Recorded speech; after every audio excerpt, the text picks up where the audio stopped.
You're listening to Inside Israel Today with Gil Hoffman on the Land of Israel Network. Hello and welcome to Inside Israel Today, here on the Land of Israel Network on thelandofisrael.com. And I'm wishing a Merry Christmas to our Christian listeners all around the world who I know listen to the Land of Israel Network because they care about Israel and the Jewish people so much. And to the Jewish listeners here of Inside Israel Today, I wish you a happy 17th of Tevet and a nice normal Tuesday.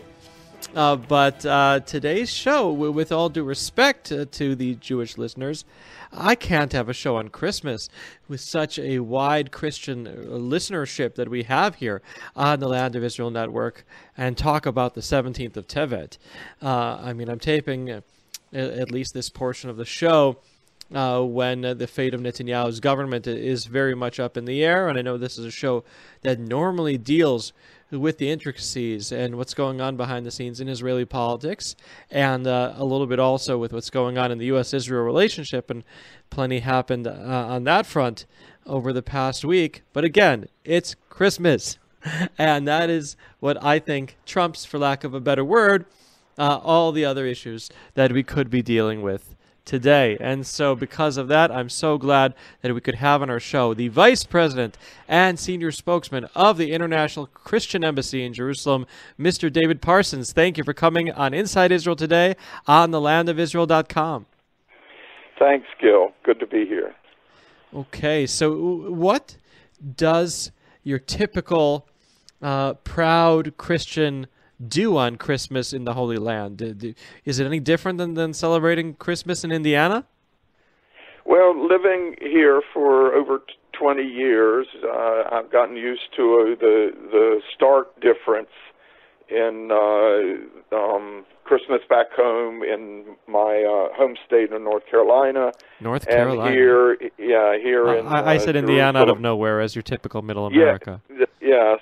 But look, there the Christmas sales ads start on television all the way as soon as Halloween is over, and the commercialization and all the decorations and trappings that in many ways distract for devout Christians. They sort of tend to distract from the real meaning and purpose of Christmas, which isn't about Santa Claus. It's about Jesus, this Jewish son of Israel, born here in the Holy Land in Bethlehem, and here you're in the land of the Bible. The Bible becomes a pop-up book, and there's such a rich, warm meaning, and you can still sing the Christmas carols and celebrate Christmas here, but it doesn't have all the other distractions that come with it, and in a sense, that's good.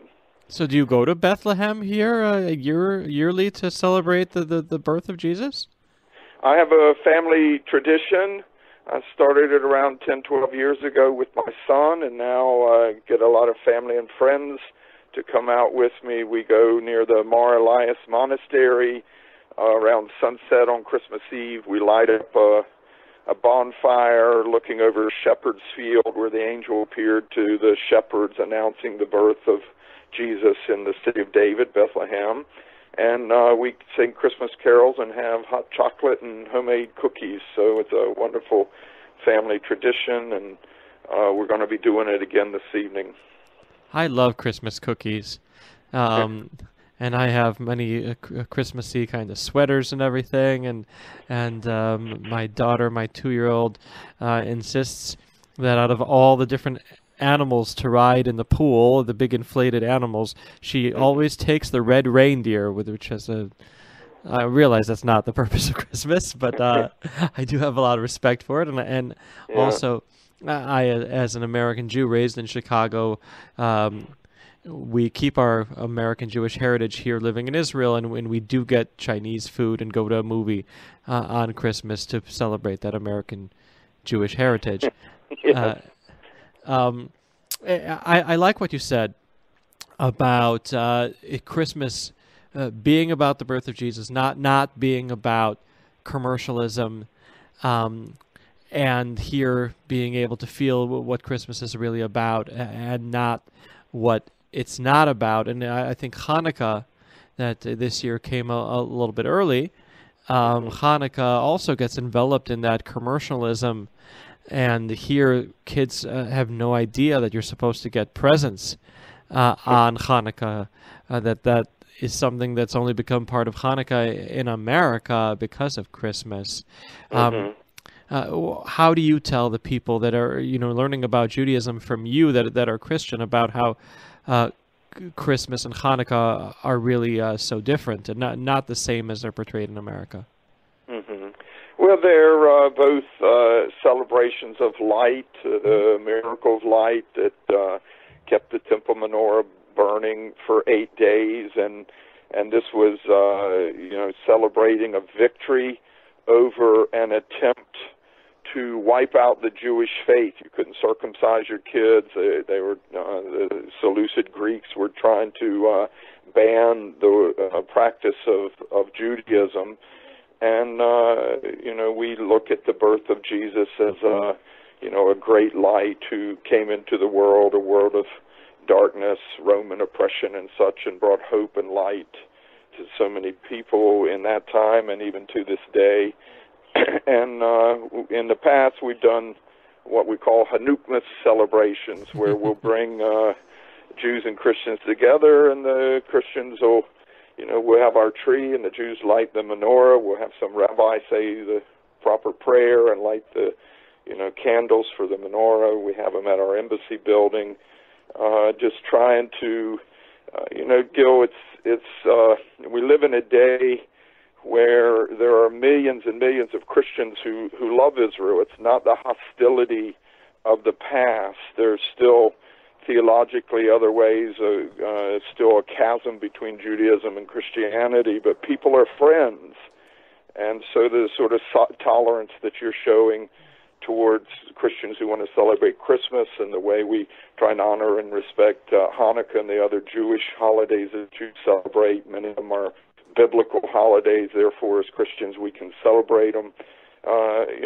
It's trying to adjust to the new relationship and the new reality, and I think Jewish people, everyone's sort of on a different place on the spectrum, whether they're comfortable with it or not, or still clinging to, they hate us, therefore we want to reject them and stay as far away from them as we can. So it's a challenge today, but it's actually a new day of friendship between us. Well, I wrote an article for Sunday's Jerusalem Post that was put there on the cover. I don't know if you saw it, about how the Knesset will be ending its proceedings today early in order to allow its 2 Christian Knesset members to go home and have their Christmas dinner with their families. Yeah. And I thought that was a beautiful gesture until I found out 2 things. Number one, that there were right-wing Jewish Knesset members who were against that, thinking that marking Christmas would somehow make Israel less of a Jewish state. And number 2, that neither of those Christian MKs celebrate Christmas on December 25th because they're Orthodox Christians, and their Christmas comes on the 7th of January. Yes. So first of all, please explain to us how Christmas is on 3 different dates in Israel, with December 25th perhaps having the least amount of adherents, and then maybe react to that of concern and fear that being multicultural will somehow make you less of a Jew. Yeah. Look, there's December 25th for Catholics and Protestants and evangelicals. The Orthodox have January 7th. There's even a date in early February for some of the other Eastern churches. Armenians on the 18th of January.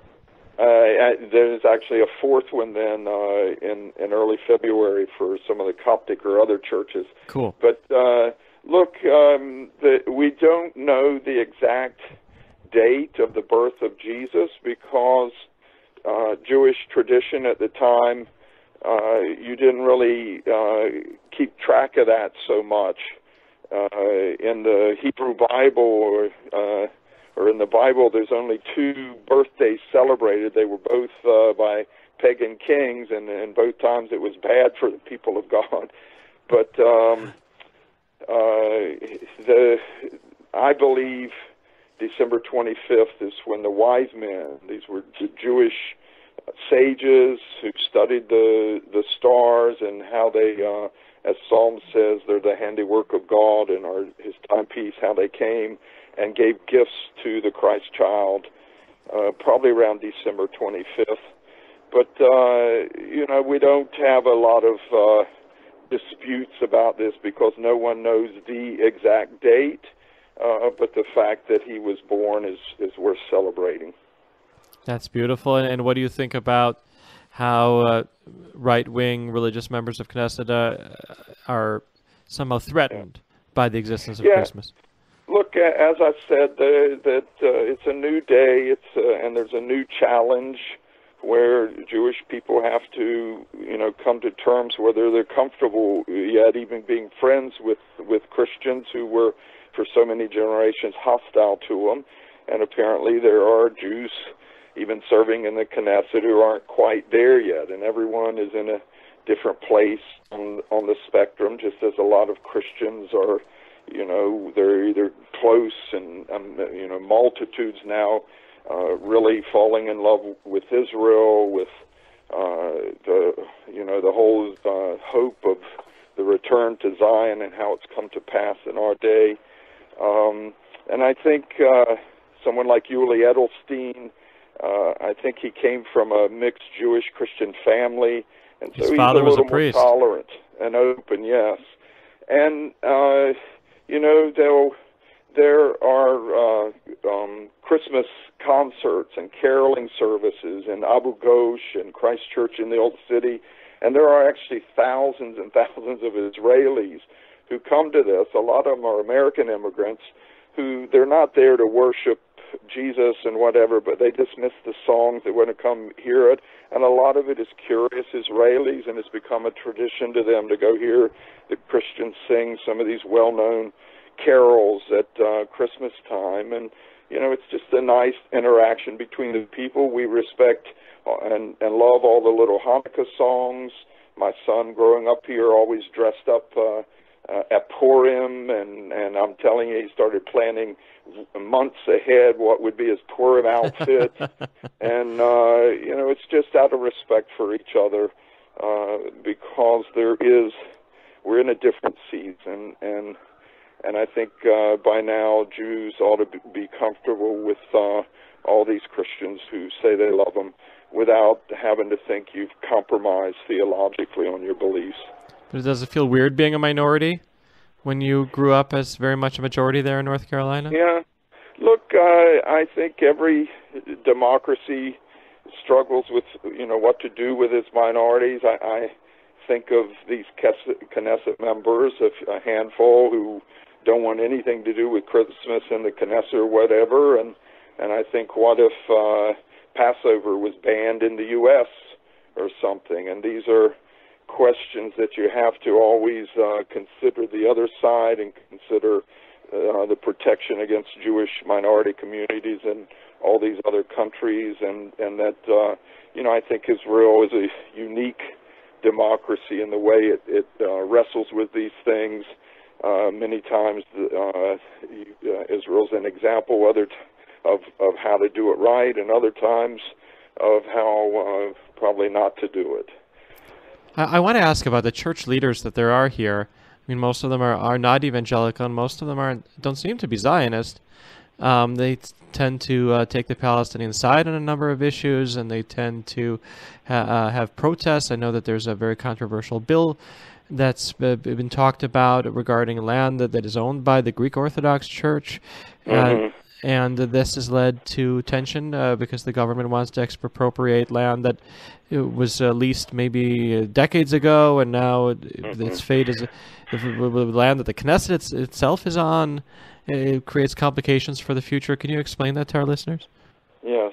Well, the Greek Orthodox Church was the successor to the old Byzantine Empire, which brought a lot of land holdings with it. They're probably the second largest landowner in Israel after the state of Israel, including in the Jerusalem area, and a lot of the local Orthodox believers, they prefer to be called Arab Orthodox rather than Greek Orthodox. Of course, they have certain sympathies with the Palestinian Arabs and certain clerics who voice hostility to Israel from time to time, thinking it'll help them advance in the church. But I think overall the Greek Orthodox hierarchy here and back in some of the Eastern European countries, they've come to appreciate the freedom of worship, the freedom of access they have under Israel, and even when Russia, which is like the protector, the guardian of all the Orthodox properties in the land in a real sense, when they recognize West Jerusalem, at least, as the capital of Israel, that said a lot because they were given up on the concept of internationalization, which would have given the Greek church or the Orthodox churches, some say here, and that was a big decision. And I think if you scratch below the surface and some of the guys who make noise, you'll find a lot of appreciation for the way Israel has handled the whole question of access and freedom of worship here in the land, and especially in Jerusalem. And perhaps one thing that can be added to that is how faith-based diplomacy around the world has really improved Israel's image tremendously and helped Israel a lot. We see how the Christian Allies caucuses that my friend Josh Reinstein has formed now, 39 countries around the world. These are some of the countries that are considering moving their embassy. Guatemala created a pro-Israel caucus, and shortly after that they moved their embassy over here. Also in America, the states that have passed laws against boycotting, divesting, and sanctioning from Israel, it's been Christian evangelicals who really started that from happening. And so we as Israelis need to be thankful to Christians for improving Israel's image and its public diplomacy around the world. That's right. Guatemala, for instance, has the highest percentage of evangelicals, over 50%. So the president there had a lot of backing for his move of the embassy. The evangelical churches have grown tremendously in Brazil. It's almost 30% of the population, and they just elected a president who wants to move his embassy, and Prime Minister Netanyahu will go to his inauguration. Australia didn't quite go as far as we wanted, but Prime Minister Scott Morrison is an evangelical Christian, professing Christian, who, he wants to do the right thing by Jerusalem. He got talked out of going. We think he could have gone a little further than he did, but we're happy for what he did declare on recognizing at least West Jerusalem as sovereign Israeli territory in the capital. And I think we're going to see more and more of this because the evangelical churches are really growing, especially in Latin America, Africa, and Asia, and a whole new opportunities for Israel diplomatically, economically, tourism, in so many ways in these continents. Could you explain the role of the International Christian Embassy in encouraging that? Yeah, we were founded in 1980, nearly 40 years ago, when the last 13 embassies were forced out of Jerusalem by the threat of an oil embargo. This was after the Knesset passed the Basic Law on Jerusalem, where they declared both East and West Jerusalem, even the eastern half that was annexed in 1967, declared it all the capital of Israel. The nations raged against it. The last 13 embassies were forced out, and we were founded at that time to stand as a permanent representation and act of solidarity with the Jewish people in their ancient claim and connection to Jerusalem, and we've been here ever since, standing on that and many other issues to support Israel and the return of the Jews. We've helped 140,000 Jews make Aliyah. We've helping Holocaust survivors right now, helping the people along the Gaza border area with all the fires this summer. We gave them mobile bomb shelters for the rockets and firefighting equipment to put out the fires. So we're here to help Israel, whatever you're going through, and we're very much involved in the return of the nations to Jerusalem. I wrote the first draft of the bill to move the embassy to Jerusalem back in 1995 for Senator John Kyle. Great man, John Kyle. Yeah, it eventually passed. Wasn't what we wanted, but this is what President Trump stood on when he recognized Jerusalem in December 6th, last year, 2017. John Kyle told me the waiver that he put in, presidential waiver, that allowing presidents to delay moving the American embassy to Jerusalem was his biggest regret in his entire career. That's right. We gave him an award there this year, Gil, for his whole career of standing with Israel in the Congress. He was there 25 years or so. He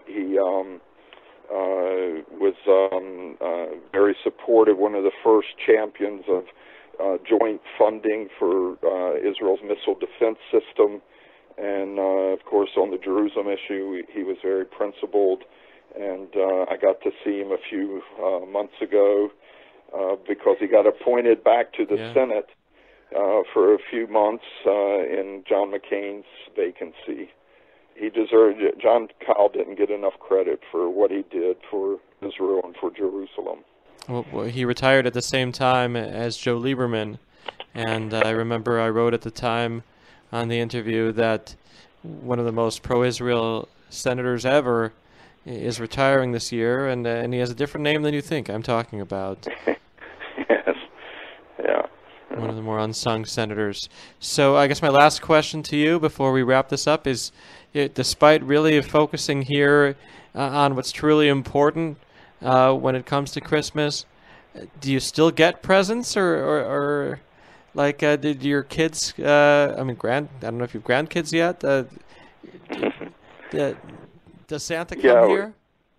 No, look, there's a certain spirit of Christmas that sort of demands that you get a present for every loved one or whatever. But it's really a season of giving out of your heart, giving of yourself, and giving to those in need and such. And there's no pressure on it. It's just out of love.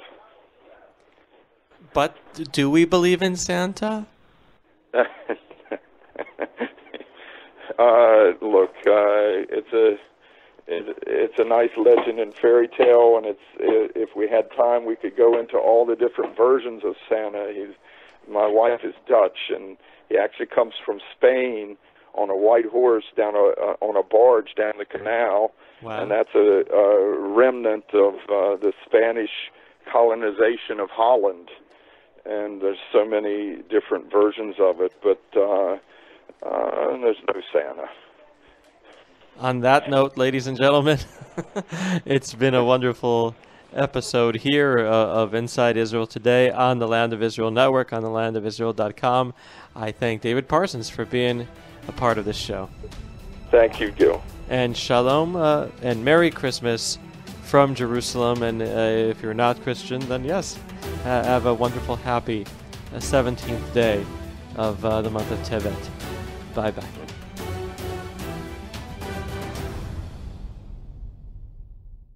Hi folks, Josh Haston here, host of Israel Uncensored on the Land of Israel Network at thelandofisrael.com. This week, an exclusive interview with Dr. Seth Franzman, op-ed editor at the Jerusalem Post. He has been to Turkey, he's been to Iraq, he's been to Kurdistan to cover regional conflict here in the Middle East. It may not immediately affect us, but the larger picture is that with the U.S. reducing its footprint, and I think also leading to a lot of questions about how erratic the Trump administration is becoming. Hear what he has to say about the U.S. decision to pull U.S. troops out of Syria. Don't miss the show exclusively here on the Land of Israel Network at thelandofisrael.com. That's Israel Uncensored with Josh Haston this week. Don't